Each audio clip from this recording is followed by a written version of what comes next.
नाशिक जिल्ह्यातील बागलाण तालुक्यातील अखतवाडे इथं दिवसभर शेतीची कामं पूर्ण करून शेतकरी कुटुंबानं रात्री मटणाचं जेवण केले.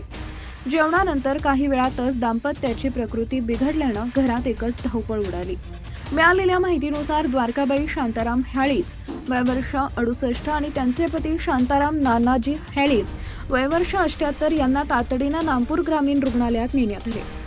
मात्र उपचार सुरू होण्यापूर्वीच डॉक्टरांनी द्वारकाबाई यांना मृत घोषित केले, तर शांताराम हॅळीज यांची प्रकृती गंभीर असल्यानं त्यांना पुढील उपचारासाठी मालेगाव येथील खासगी रुग्णालयात अतिदक्षता विभागात हलवण्यात आले. पोलिसांनी दिलेल्या माहितीनुसार शांताराम हॅळीज हे अखतवाडे गावाजवळील शेतात वास्तव्यास आहेत. शनिवारी दिवसभर शेतीची कामं केल्यानंतर त्यांनी कुटुंबासह मटणाचं जेवण केलं. त्यानंतर त्यांनी दहीही खाल्ले असल्याची नोंद पंचनाम्यात करण्यात आली आहे. काही वेळातच दोघांनाही अस्वस्थ वाटू लागल्यानं मुलगा आदार हॅळीज यांनी तात्काळ दोघांनाही रुग्णालयात दाखल केलं.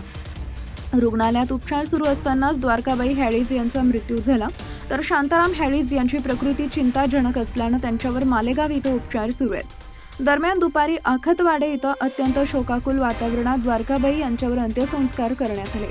या संपूर्ण प्रकरणाचा तपास जायखेडा पोलीस ठाण्याचे सहाय्यक पोलीस निरीक्षक सागर काळे यांच्या मार्गदर्शनाखाली सुरू आहे.